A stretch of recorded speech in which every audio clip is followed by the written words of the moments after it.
everybody, welcome to Garden Time with Belle. Well, it is nearing the end of July, so new month for a garden tour, new hairstyle, and some new things in the garden.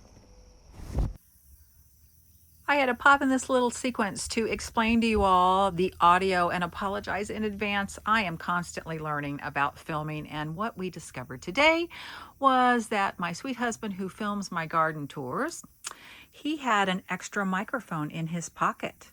And every time he was behind the camera and was moving to get a nice shot of the flowers and the vegetables, you could hear a little bit of a crackling where the second microphone was rubbing up inside his pocket. I apologize. I hope you enjoy the video anyways. Thanks, everybody.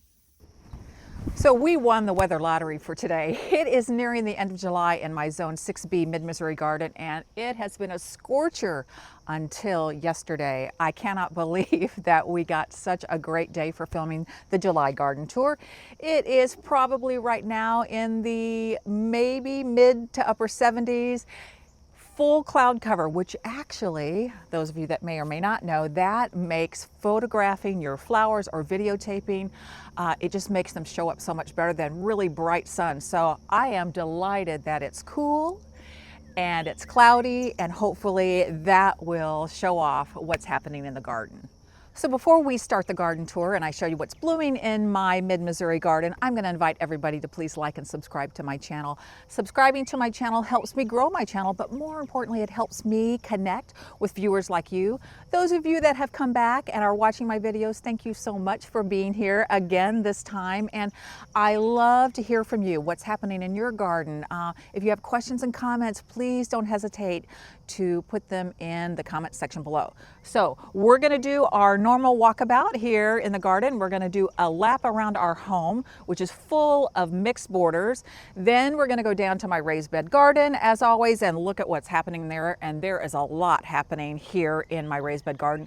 And then, as always, we're going to end today's tour up in our 2-acre pollinator habitat, where it's always changing, always exciting, and something new to see. Here we are on the west side of the house, full sun. We've got some roses and Gertrude Jekyll. Those of you that follow my videos know that this David Austin rose is one of my all-time favorite climbing roses, and the fragrance is amazing. But if you look at her right now, it doesn't look like much. In May, she was spectacular. And those of you that follow my videos also know that I did a massively hard prune, really a whole redo prune in early April, because last year she was growing straight up the obelisk and actually almost touching the roof. Well, the problem with that is when these kind of climbers are just let to go straight up, all the flowers are way up high and not so many below.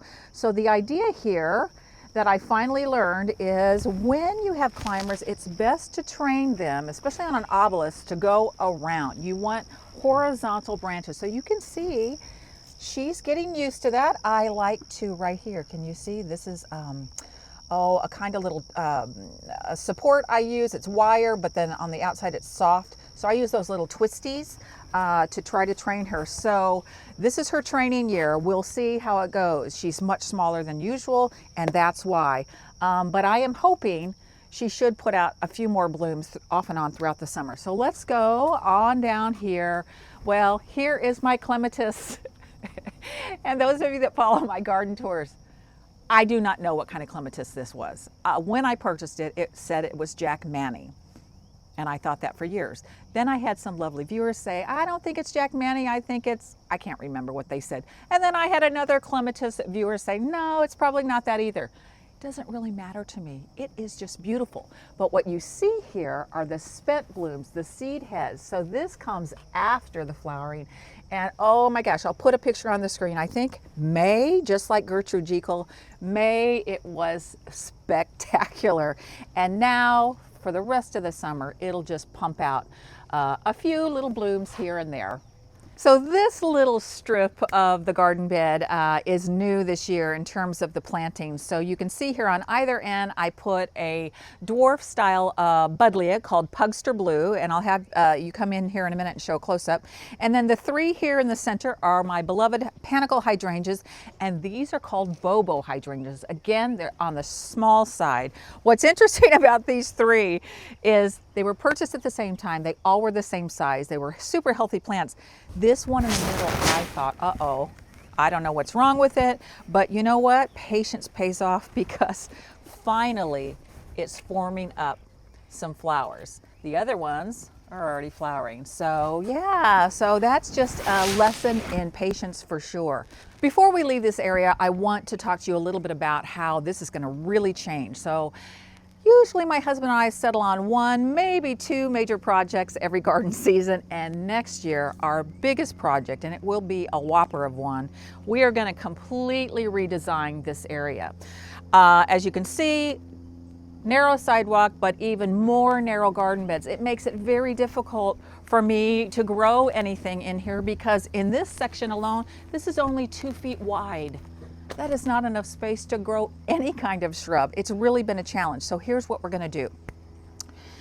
We're going to rip out the sidewalk all the way up to the front porch. So all the way down there, the sidewalk's coming out. And what will happen is where this garden bed is, it will come all the way out here. It will end up being 4 to 5 feet deep, which means I can really grow some beautiful things.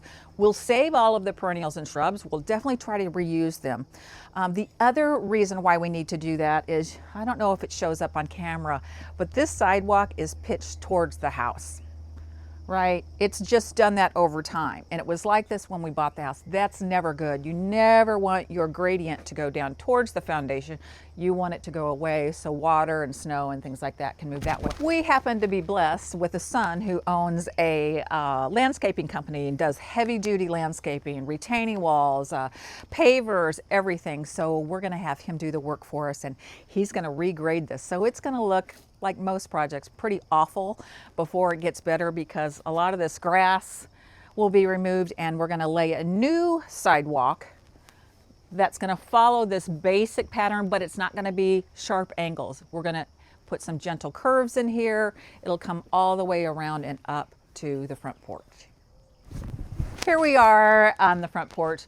My beautiful concrete urns are bursting with some plants. And actually, I promised you all about a month ago that I was going to do a container update. And so what I've been trying to do is take photographs of all of my containers on the property over time. So stay tuned for that. But anyhow, so here's the rest of the border here facing west. We've got a rose and I'm moderately happy with what this looks like in late July. There are some things I'm not happy about, and don't we all have those hopes and dreams, and then it doesn't always turn out that way. What I am delighted with are my annual salvia, Rockin' Plain the Blue salvia, my brand new pufferfish hydrangea that just got planted a few months ago. Super happy with that. What I am not happy with are my petunias. I do not know, you all, what in the world happened. The petunias that are doing great are my little Mini Vista yellow. I popped in a pink TR that was in a pot because I needed a place. It's doing just fine. What's doing horrible? Vista Paradise. Oh my gosh, look at that, everybody. I have 3 of them in here. They look awful. They are not lush and full. I do not know why. I have grown them in the past, mostly in containers where they just, so I'm thinking for some reason they don't like this soil. And then, because they were looking so awful, I went to the local nursery. I think it's only been 2 weeks now. And I thought, I've got to put some more flower power in here. Do they have any annuals left in the season? And they did. They had this gorgeous lantana that I thought would pair nicely with the yellow and the hot pink. Look at this. Isn't that beautiful? However, I bought 5 of them. Here's another one. Here's another one. Here's another one. What in the world? And here's another one. So When you have plants struggling, especially annuals, we all need to think about, okay, what's causing the problem? First, you think about location. Perfect location, full sun. I've grown petunias here and lantana here before, so I don't know. So it's getting the proper amount of sun. They're getting the proper amount of irrigation. Check your drip irrigation, or if you're hand watering, make sure you're giving them what they need in terms of that. So we check that out, and that seems to be in order. I fertilize them exactly like I fertilize all my annuals that are doing great. I couldn't find any pests on them. So if you guys have ideas on why my lantana might be 4 out of the 5 plants are nearly dead, but I'm not going to give up on them because what's happening below the surface, the roots, is where it's at. So they still have green growth. So I'm going to leave them there for a while longer and see what happens. We've made our way around to the south side of the house. We don't spend a lot of time on the south side, but what I do like is to grow my extra zinnias or cut flowers in this big long box here. And what you're seeing here is are 3 different types of zinnias. You are seeing a Queenie Lime Red, and let's come in really close on this. That's Queen Lime Red. These are really popular. I've had the seed for a couple years and I decided, okay, I'll try it. These are Zowie Wowie, I think. Look at that. I mean, that is super tropical. And then this is down here. I want you to see. This is considered Queen Lime Blush. Now, here's the thing I've discovered. They look great on camera. They look great in photographs, but I don't like them in person. To me, Queen Lime Red, Queen Lime Blush, they look dirty and dusty. But I thought, you know what, I'll try it. So I'm just not a fan. They just, like this one, like the edges have this brownish cast. I don't know if that's showing up for you guys. I don't like them, but you know, I had the seed for 2 or 3 years and I thought, I'll give it a go. So, you know, win some, you lose some, but that's how you know, is by growing them and seeing if they're your aesthetic. And I won't be growing these again, but I know a lot of you love them. So here's the not so great part of what's happening in my garden here in late July, and that would be I have an infestation on my false indigo or baptisia. I've got 3 shrubs or 4 here and 1 down there. Anyhow, I just discovered this maybe a couple days ago, yesterday, I can't remember. But anyhow, if you come in with the camera, you're gonna see these caterpillars, these moth caterpillars. And I did some research yesterday, and I'll put the name of them on the screen. Check that out. And then you can see what they're doing. They are everywhere, look. And you'll see webbing. I mean, they're everywhere on these beautiful shrubs. So, did my research. Recommendation to get rid of them is BT, spinosad, or neem oil. So I'm gonna mix up some BT, and if you're using something like BT, you all probably know, you only spray early morning or right before dusk when the pollinators are gone or not as prominent. So I've got to take care of this and fast. My research did say that these particular caterpillars do not typically kill or destroy the plant, but boy, they make it look ugly. Yeah, and here's some other things that I'm not so happy about. You all that follow my videos, you know I have a love-hate relationship with peonies. Peonies in my area of the country bloom for maybe 2 or 3 weeks if they don't get destroyed by our spring storms. And then the rest of the year, my peonies look awful. They are not pretty shrubs. Look at this. I'm sure I have some fungal issue in this soil. They do this every year, and I'm ripping them out. Next spring, they are finally gonna go.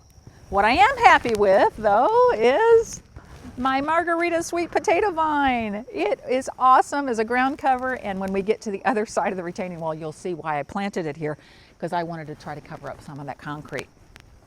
Perovskia, Russian sage, doing great, but oh my gosh, okay, she's having a moment. Check out this hardy hibiscus. When I go on walks or when I'm over on the other side of the property and I look from far away, she's just shining. I mean, they make a statement. She used to be over there, way too much shade, so right plant, right place. I relocated her there here this spring at the point. She gets way more sun and oh, just absolutely stellar. So we made our way around the house. Now we're facing east, and I just really quick want to show you guys. So here's my sweet potato vine. So if you have a spot in your garden that you're trying to camouflage, or you just want to pop of this beautiful chartreuse against darker foliage, can't recommend it enough. I mean, that's just 1, 2, 3 plants, and it's doing exactly what I wanted it to do, is come up and spill over. We've got our hostas here. Caryopteris is not yet blooming, but it'll have beautiful purple blooms. It is a late summer bloomer into fall.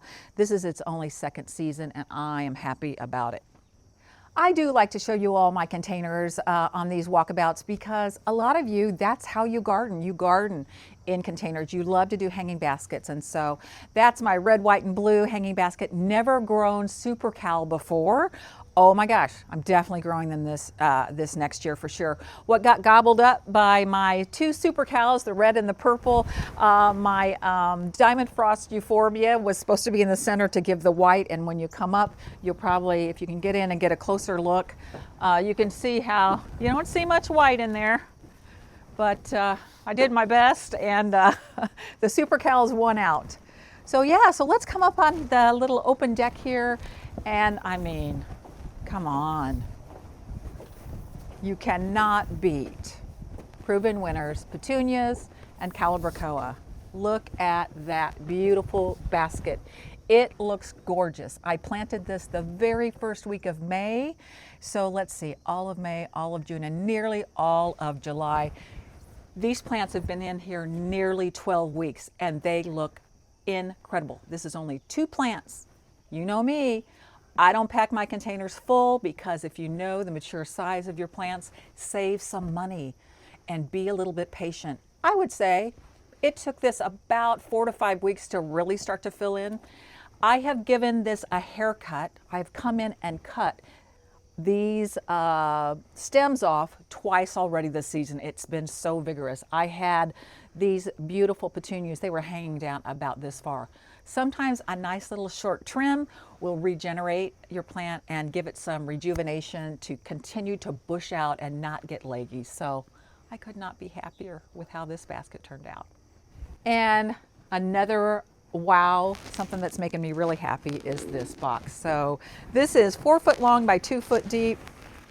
I'd say this is a winner. Beautiful Wicked Witch Coleus. This is only 2 plants. They get ginormous. Look at that beautiful chartreuse edge.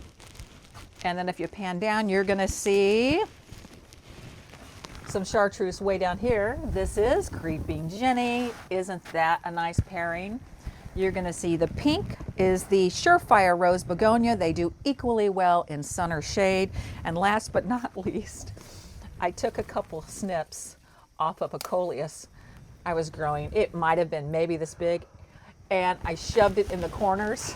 And this has only been in there about a month, this particular plant, and I've had to trim it back many times over. In fact, if we slowly pan around over here, you'll see where I snipped it from. So this is Strawberry Drop Coleus. I have mixed feelings about this. Well, I'll do more in my container update. I'll talk about why I like it and why I don't like it when I do that, but some pretty caladium. So this is a really shady spot, and again, you're seeing why I love Coleus. Coleus does equally well, many of varieties, in sun or shade. So of all of the mixed borders, I would say in late July, this one is really probably my favorite right now and the most beautiful. Not only what's behind me that I'll show you, but of course my containers. I say this wins the prize. This is double grapefruit, magic double grapefruit calibrachoa, paired with the reminiscent coral shrub rose, brand new baby rose. It'll get bigger, but come in, because this is reality. If you garden in the Midwest, you see this? So I haven't come out and gathered up the Japanese beetles this morning and put them in soapy water. That's typically what I do every morning.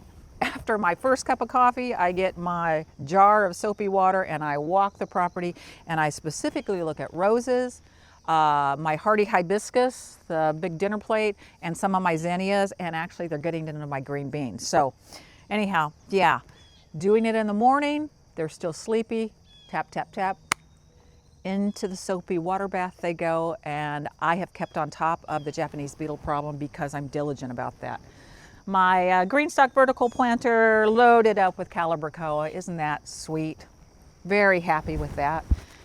And I can very happily report that one of my garden beds that I hated the most now is one of my favorite. This stays extremely wet no matter what we do. It holds water like crazy. So instead of fighting against it, I found plants that can handle moisture. And in this case, this is only their second year. These are Limelight Prime hydrangeas. Second year, everybody. Oh my gosh, they are just spectacular. I had an extra little Pugster Blue butterfly bush that I thought was dead. I popped it in there, and look at that, it's doing its thing. What isn't doing its thing, and I think I need to relocate them, is Hakanakloa, Japanese forest grass. You see this? The good news is, this is not dead. The bad news is, it looks exactly the same as when I planted it 2 months ago. So if you all grow Japanese forest grass, and this is the gold variety, can you give me some tips and tricks on how to get it to do something? Because it's supposed to be like this big around when it gets to its full maturity. Here's what I think. I think it's getting too much sun. This is east facing. This bed gets sun for 5 to 6 hours a day and then shade in the afternoon. I think it needs much more shade. And so I'm going to do a little more research, and I'm probably going to move this Japanese forest grass up to the north side of the house and tuck it back in, and hopefully that will take care of that. Another absolutely gorgeous hardy hibiscus. I think this one is Spinderella. Look at the blooms. I mean, she is, and this is only her second year. Wow, wow, wow. And my beloved sweet potato vine, it's doing its job. Isn't that a great chartreuse backdrop over my ugly concrete retaining wall? I mean, that is a pretty picture right there. We come around here, we're gonna start making our curve up to the north side of the house. My Miss Molly Buddleia, she's doing great. Got some sedum.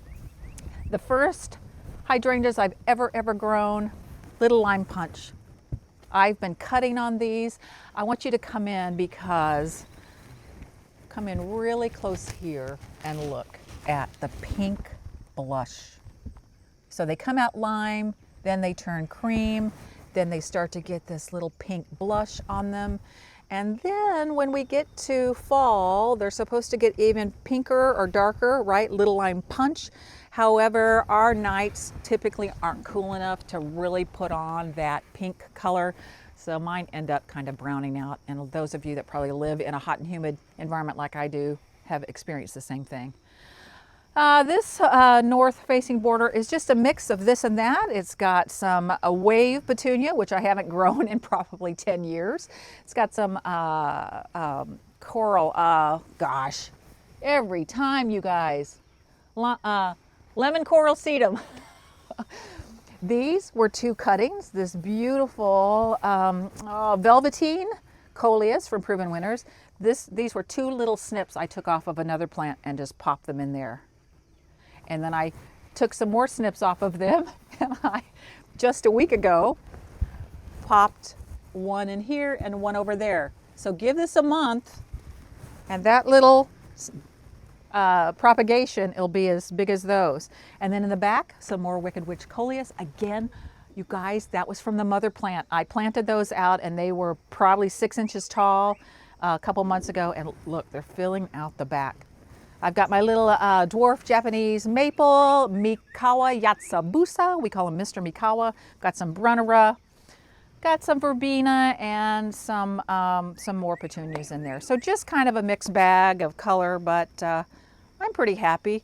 Never mind the fact that I need to come in here and with the weed whacker and cut this back. But anyhow, not bad for the end of July.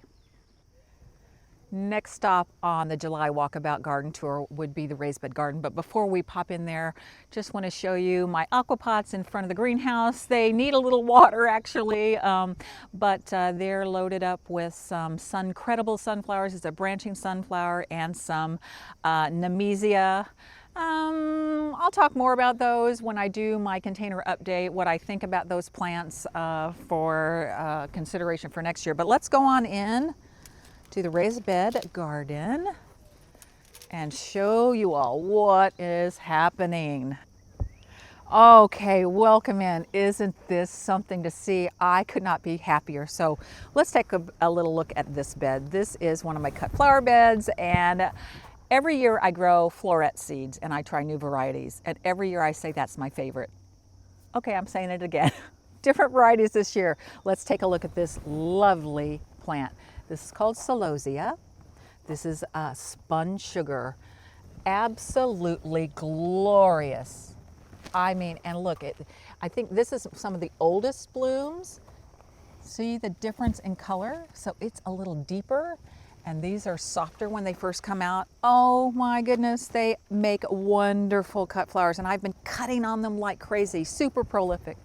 All right, let's take a look at the zinnia mix, and this is called the unicorn mix. And I have to show you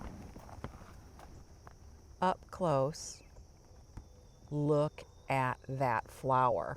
Oh my goodness. So it's a mix, which is great. So as you take a peek, zone in to all the different shades, but they all go together. Look at this little sweetie. It's got pink, but its tips are this beautiful yellowish chartreuse color, lime, and then have to show this one. Let's see which one is more vibrant. I can't tell you, but I think I got to show you this one. Look at that. If that isn't amazing to be able to grow a zinnia that is multicolored. I mean, Erin of Floret Flower Farm, she knows what she is doing. All right, this bed was devoted this year to carrots and onions. I've harvested all the carrots. Just a couple of days ago, my mom and I came out and finished harvesting those. But the beauty about carrots is actually you can re-sow them for a fall crop, which is just what I plan to do. So in about a week and a half, I'm gonna put more carrots in here and we're gonna have a fall crop. So that's what was in there. And then down here is a mixed bag. This is a beautiful, gigantic plant in the middle. This is lemongrass. You only need to plant one. It will produce so much. I will harvest this in the fall and I freeze my lemongrass and it works great. The front of the bed, you can see if you want to come down and show that, a bunch of different herbs. Purple basil, tricolor sage, I've got thyme in there. I've got some sweet alyssum on the ends. And then around here on this side, if you come over here, this really, you can hardly see it because of the lemongrass, but I have 2 rows of leeks. So here's my leeks right here. And they're doing just fine. They take a long time to mature, which is fine. I won't harvest them for probably another month. And then this is another mixed bed. You know I plant herbs everywhere in my garden because they're great for pollinators and for cut flowers. I've got some basil in here. I've got some sage. I've got some chives. I've got some snapdragons, but this is what I want to show you. I just sowed some zucchini and I'm following the recommendations some of you have given me and that I've read about. In my region, zucchini are pest magnets. And so the recommendation for zucchini and cucumbers is to wait until July to sow the seed. Because waiting to start the plants till then, supposedly the worst of the insects are more prominent in where I live in May and June. So if you wait to get them to start growing in late July, early August, you're supposed to miss the worst of the pest season. So I don't know, we'll see. I'll keep you updated on how that works out. This bed is supposed to be my pepper bed, but it's really my marigold bed. I've got peppers, I've got hot peppers and bell peppers, but honestly, well, here's what kind of, I have to look at my tag. This is, oh goodness, Cali Wonder. This is supposed to be a red pepper eventually, big bell. My lunchbox are barely doing anything because they're getting gobbled up by my marigolds. This is a French style marigold. I think I've talked about it plenty of times to you all. I grew all of these marigolds from seed and I popped them all throughout the garden because they're amazing at repelling bad insects that like to destroy certain things. And they've definitely done the job so far. Summer's not over yet, but obviously they're crowding out my peppers. So this bed is full of dahlias. Not much to see here yet, but they're doing okay. I had like a couple, 2 or 3 out of like 15 that have not done anything yet. So, but what is growing, I'm excited about. And again, for where I garden, for me, they don't start producing until August, September. So they're a fall crop. But what I do want to show you all, and you know, I love planting lots of herbs. I've said it a million times, but look at what's on my parsley. Do you see this beautiful caterpillar right here? This is the caterpillar for swallowtail butterflies. Isn't that magnificent? So they happen to really need and love a parsley. And so I plant lots of extra parsley to provide them habitat and food so that hopefully they'll turn into some beautiful swallowtail butterflies. All right, this bed here, these are my green beans. And I will say, I think I mentioned earlier, I found a fair number of Japanese beetles on my green beans. I'm looking this morning because I haven't done my Japanese beetle run yet. I don't see too many, and Japanese beetles love to be sort of on the top of plants, so this has been interesting for me to try to pick them off. But I'll just show you by grabbing this. So this is what Japanese beetles do. Can you see that? So if you see your plants being skeletonized, they talk about it. And if you see little droppings, the little black droppings, that's what you want to look for. And then you know you've got to be on the hunt for Japanese beetles. So yeah. But anyways, so I've got some green beans. I've already harvested all the potatoes and I took you along with me. So those are done. And then on this side, I've got cucumbers. Remember I mentioned just a little bit ago, cucumbers and zucchinis, I started them way later than a lot of people do. So here's my cucumbers and then a second sowing of cucumbers. Do you see these down here? So right there, and I'll train those to go up and over the trellis. And then, of course, I think probably the favorite vegetable of mine and most home gardeners, we've got to look at this last raised bed, and that would be filled with tomatoes and basil. Well, I would say I'm having a really great tomato year. And you can see here, I'm standing next to one of my cherries, Sun Gold. Oh my gosh, it is enormous. I'm gonna need a step ladder to harvest the ones on the top. But these are super duper sweet, beautiful, beautiful gold, just like the name implies. Absolutely delicious. I won't show you everything in here, but I have a lot of heirlooms. Cherokee Purple happened to be my all-time favorite. Look at this whopper. I mean, and over here, check them out. They are enormous. I have never grown Cherokee Purples that have gotten that big. So I'm always trying to learn things as a gardener, and I've been gardening a long time, and every year teaches me lots of lessons. So one of the things I think about is these tomatoes are doing so great, and I want to replicate that. I want them to be great next year. So here's what I'm thinking. I think some of the primary reasons why my tomato crop is so great this year is this is all fresh, brand new soil that my husband brought in when he installed these new Birdie's raised beds. I think that makes a huge difference, super fertile soil. I think what also makes a huge difference is I amped up my drip irrigation. I added extra lines into our drip system, and I think in years past I haven't been giving my tomatoes enough water. And let's see, what else? I think, well, they haven't had any pest damage this year. It doesn't mean that they won't, but as you can see, I have loads of basil and marigolds all throughout this bed, and they tend to repel the bad, harmful insects. So I am just delighted with how the tomatoes have turned out this year.